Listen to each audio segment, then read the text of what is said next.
Shouldn't this be up to her to fix? As far as I can tell, there have been many days. Please refrain from passing judgment on me as a result of this.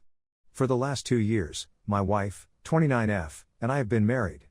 We have one son, who is 4 years old and is my responsibility. In the second year of our relationship, I learned about a fling she had 2 months into it when her AP phoned to alert me about it, which she only acknowledged to after he contacted me, and so started what I felt to be an acceptable reconciliation process. In January 2020, we will exchange vows with each other. She admitted to me last year that she was upset that I had communicated with her AP despite the fact that he had contacted me before. She thought it was weird since we had spoken about other things, such as sports, in the weeks after his disclosure. When she brought it up, I was surprised as to why she brought it up at all given that he hadn't contacted me in 4 or 5 years at the time. The guy found out about our relationship via Facebook since she had kept him completely in the dark, and he thought I should be aware of it, which I am grateful for, and as we spoke we discovered that we had a lot in common, which was a pleasant surprise.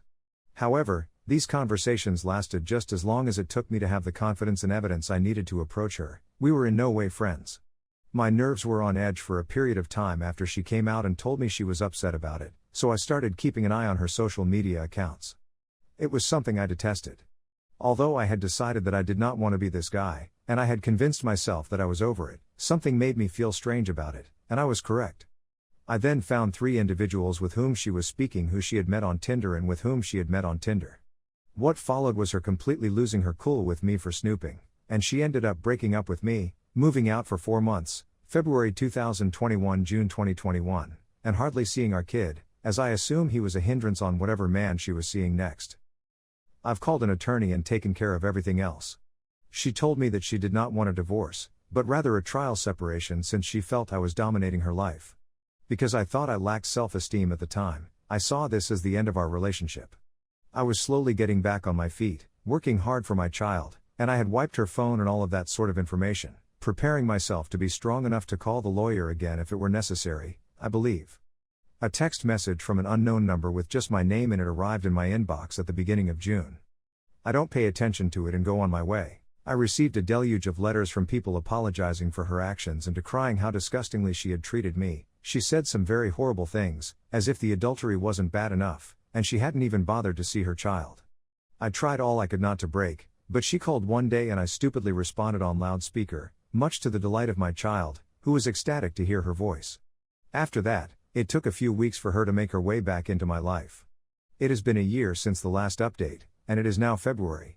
The fact that she has an open phone policy has told me what I assume to be the whole truth, albeit I have my doubts, and C's and I see on Wednesdays as part of her job description are all positive indicators. I feel a little stupid even admitting that we've been working on things when everything seems to be stuck in a holding pattern. I'll explain why in a moment. The things I anticipated from her were as follows: more effort and affection, more openness and honesty, daily gestures of love, and more effort with our child, to mention a few things. Here, I don't think I'm asking too much of anybody. Vawasi what she said in response, paraphrased. In my opinion, you can't be at peace with what I've done, and I believe you hold it against me for having made you feel this way. I shouldn't have to put up with it, and you don't feel soothed by me, and I believe you're not truly content with being back together. Isn't it her obligation to do something about these problems? Isn't she supposed to be making an effort to reassure me at this point? I'm embarrassed to even ask this, but I want to make sure I'm not going nuts in this situation. She seemed to be blaming me for all that had happened. Does this seem like what's going on here, and what should I do about it? It's fruitless to try to reason with her since she becomes aggressive when you do. As others have pointed out, I should have left from the beginning, but I like the woman, and our child adores her despite the fact that she ignored him for many months at that time. If it were a friend or brother in my shoes and they were in my circumstance, I would tell them to get out of there as well. In practice, though, it is far more difficult. Advice on how to convince her that her response is wrong without getting into a physical confrontation would be much appreciated. Please avoid from making snap judgments about anybody. Thanks. Story 2. Me, 32 male, with my GF, 35 female, of 3 years, she fights me, and cheated, and I'm still here. When it comes to this story, I'm not sure where to begin. I'm 32 years old. Given my previous experience as the other man with my current partner, 35 female, I'm well aware that I'm not entirely innocent. Everything I know about the situation is that I'm wrong, and I'd want to start by acknowledging that I'm wrong. My girlfriend and I have been in a relationship for many years. She comes to me with a lot of baggage from her past relationship, which she regularly takes out on me by creating fights about how I don't want to be there or with her in the first place. There's nothing I can do to prevent this. I can watch her mood go from okay to unwell, and I have no influence over it. Over the years, I've saved some of the reasons for the disagreements as notes on my phone, but the important thing to remember is that she has issues with her brain that I am unable to resolve on my own. I moved in with her, lavished her with attention, shared my phone's location with her 24 hours a day, allowed her to use my car, and we made large purchases together, among other things, to help her through this difficult time. With a few exceptions, I've only given her reason to believe that I'm in it for the long haul. I'm still legally married to my wife. I became aware of red signals that she was attempting to influence me into doing what she wanted because I don't see a future with her if I don't do it.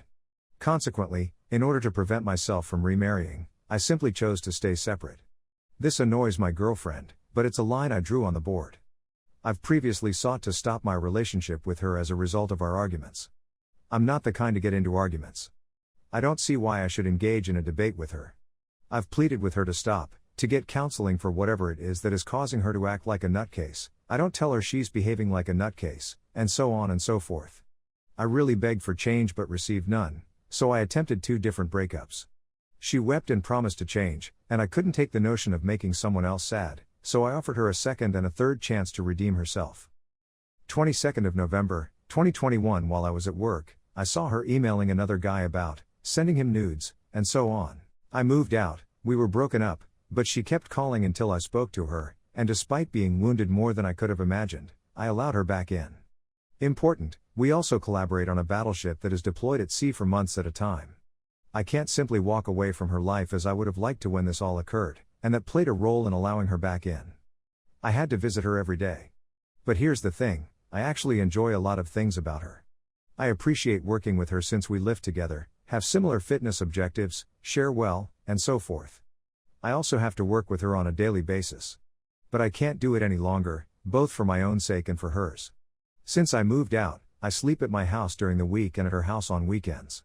Sometimes she is understanding of the issue, and other times she starts conflicts that I can't help but get involved in, which I despise.